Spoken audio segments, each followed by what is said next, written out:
অনেকেই বলে পেঁয়াজ রসুন ছাড়া নাকি আর মাছ খেতে বা আর মাছের মাথা খেতে একদমই ভালো লাগে না।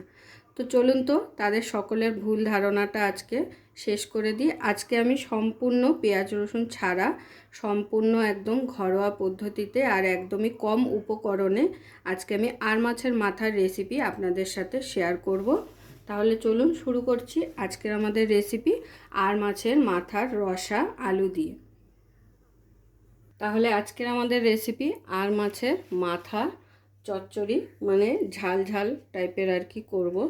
তো সেটাই আজকে আপনাদের সাথে শেয়ার করছি।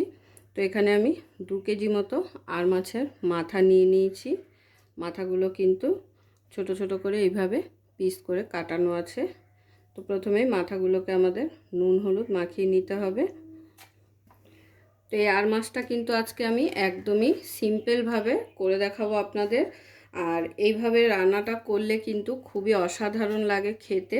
যারা যারা এইভাবে খাননি এখনো পর্যন্ত তারা কিন্তু অবশ্যই একবার ট্রাই করবেন। অনেকেই বলে আর মাছের মাথা নাকি পেঁয়াজ রসুন ছাড়া ভালো লাগে না। তো আজকে আমি পেঁয়াজ রসুন ছাড়াই কিন্তু আপনাদের আর মাছের মাথাটা বানিয়ে দেখাবো। আর কারা কারা আর মাছের মাথা খেতে ভালোবাসেন অবশ্যই কমেন্ট করে জানাবেন। আমি কিন্তু খুব ভালোবাসি আর মাছের মাথা খেতে। তো দিয়ে দিলাম নুন হলুদ। এবারে মাথাগুলোকে খুব ভালো করে নুন হলুদটা মাখিয়ে নেব। নুন হলুদ ভালো করে মাখিয়ে নিয়েছি। এবারে মাথাগুলোকে ভেজে নিতে হবে। যেহেতু এখানে 2 কিলো মাথা আছে, তো সেই কারণে একটু বড় কড়াই নিয়ে নিয়েছি। তো কড়াইটা গরম হয়ে গেছে, কড়াইতে দিয়ে দিচ্ছি সর্ষের তেল।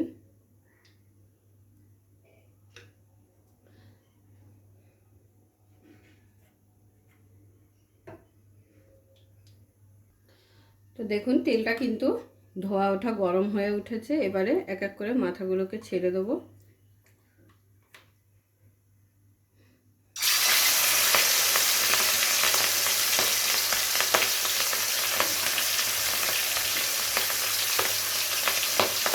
তো আমার কিন্তু সমস্ত মাথা ভেজে নেওয়া হয়ে গেছে। এবারে আমি এই তেলের মধ্যে আবার একটু তেল অ্যাড করে নিচ্ছি। মাথাটা ভাজার সময় কিন্তু আরও একবার আমি তেল দিয়েছিলাম, কারণ অনেকগুলো মাথা তো অনেকটা পরিমাণেই তেল লেগেছে মাথাগুলো ভেজে নিতে। তেলটা গরম হয়ে গেছে। এবারে তেলের মধ্যে দিয়ে দিচ্ছি ফোড়নের জন্য 2টো তেজপাতা, আর তার সঙ্গে দিয়ে দেবো গোটা জিরে।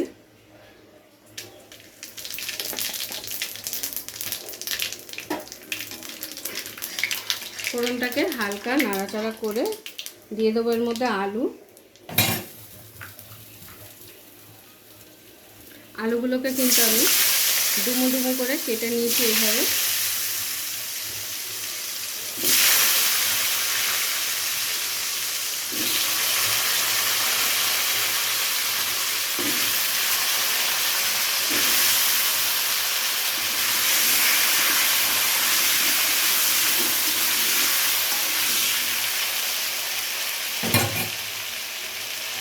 আলুর সাথে দিয়ে দিচ্ছি টমেটো কুচি।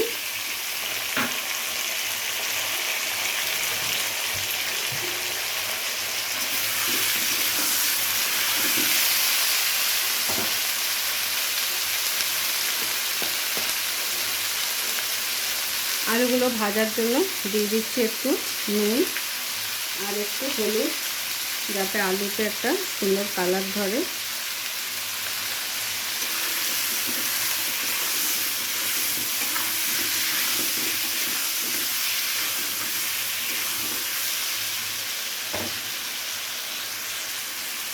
দেখুন আলুগুলো কিন্তু লাল লাল করে ভেজে নেওয়া হয়ে গেছে। এবার এখানে কিছু মশলা অ্যাড করব। যেমন দিয়ে দিচ্ছি পরিমাণ মতো নুন। আগে কিন্তু আমি 1 চামচ নুন দিয়েছি আলুটা ভেজে নেওয়ার সময়, এখন আবার দিয়ে দিলাম, কিন্তু পরে যদি প্রয়োজন হয় আবারও দিয়ে দেব। আর দিয়ে দিচ্ছি হলুদ।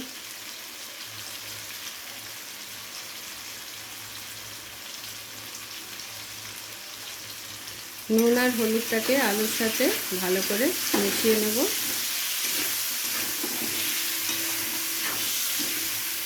এবারে দিয়ে দেবো এখানে বাটা মশলা, যেমন দিয়ে দিচ্ছি ঝালের জন্য কাঁচা লঙ্কা বাটা,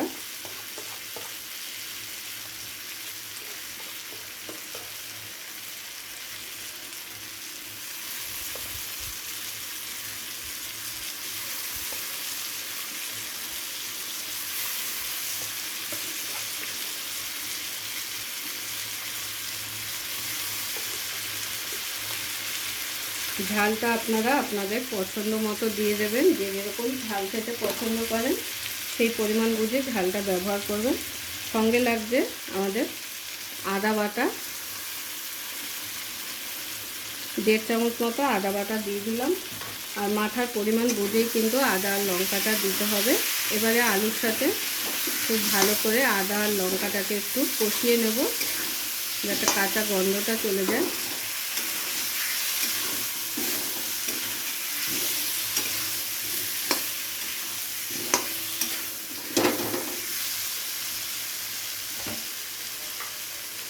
দু 3 মিনিট একটু নাড়াচাড়া করে নিয়ে এখানে দিয়ে দিচ্ছি জিরে গুঁড়ো,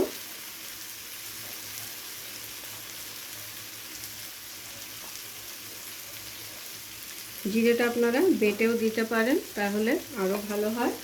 আর যদি বাটা মশলা দিয়ে করেন তো সেক্ষেত্রে আদা, কাঁচা লঙ্কা, জিরে আর সঙ্গে দুটো অবশ্যই তেজপাতা বেটে নেবেন, তাহলে খুব সুন্দর একটা ফ্লেভার আসে।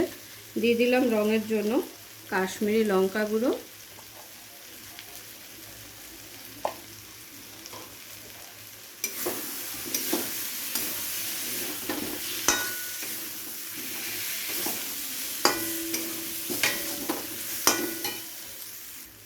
এবারে দিয়ে দিচ্ছি সামান্য পরিমাণ একটু জল, জল দিয়ে মশলাটাকে আলুর সাথে খুব ভালোভাবে কিন্তু কষিয়ে নিতে হবে।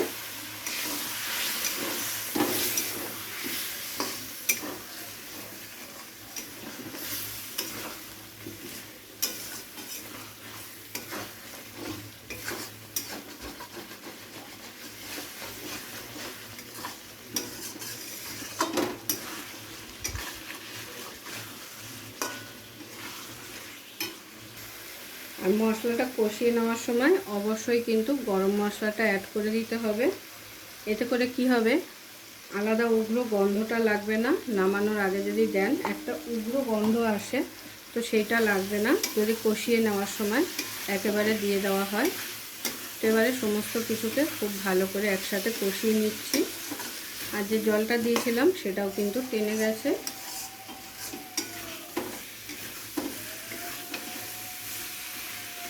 দেখতেই পেলেন একদমই ঘরোয়া উপকরণ আর খুব সহজ পদ্ধতিতে কিন্তু আমি আজকে এই রেসিপিটা আপনাদের করে দেখানোর চেষ্টা করেছি। যারা যারা এখনও পর্যন্ত এইভাবে খাননি তাদেরকে অনুরোধ করব অবশ্যই একবার ট্রাই করতে। পেঁয়াজ রসুন ছাড়াও কিন্তু আর মাছ খেতে খুবই অসাধারণ লাগে, কিন্তু লাস্টে আমি আরও একটা মশলা অ্যাড করব, সেটা তখন দেওয়ার সময় বলে দেবো। আর যে বাটা মশলাটার কথা বললাম সেটা কিন্তু অবশ্যই মাথায় রাখবেন। গোটা জিরে, লঙ্কা আর সঙ্গে কিন্তু অবশ্যই দুটো তেজপাতা বেটে দিলে খুবই ভালো সুন্দর একটা ফ্লেভার আসে।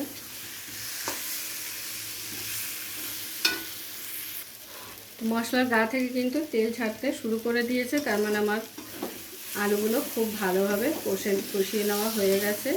এবারে আমি এখানে দিয়ে দেবো গ্রেভির জন্য জল।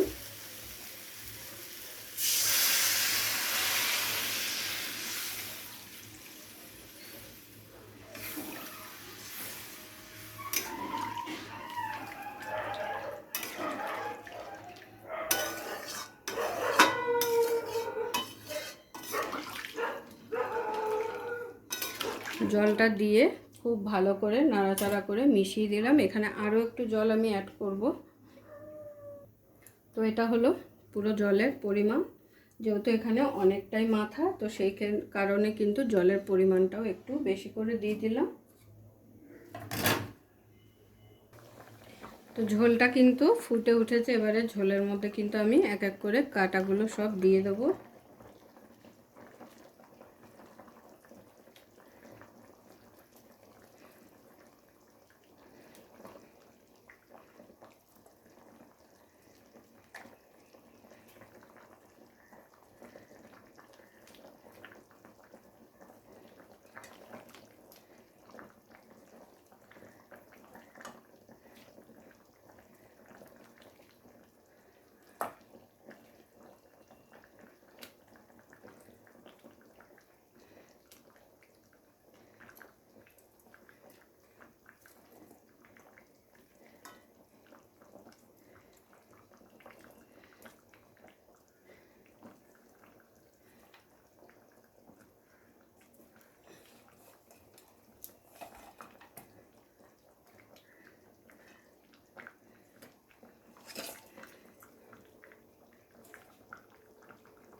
কাঁটাগুলো দিয়ে খুব ভালো করে মিশিয়ে দেবো ঝোলের সাথে।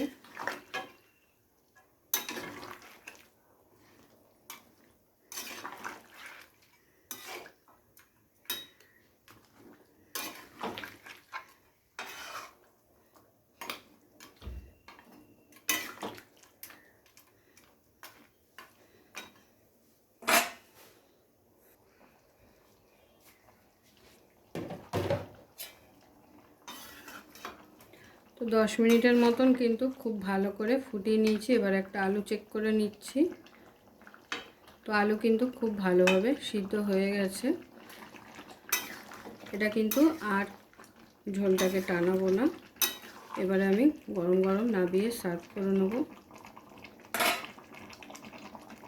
পুরো ভিডিওটা দেখার জন্য সকলকে অসংখ্য ধন্যবাদ। এরকম আরও নিত্য নতুন ভিডিও দেখার জন্য চ্যানেলটি অবশ্যই সাবস্ক্রাইব করে নেবেন আর পাশে থাকা বেল আইকনটি প্রেস করে নেবেন নতুন রেসিপির আপডেট পাওয়ার জন্য।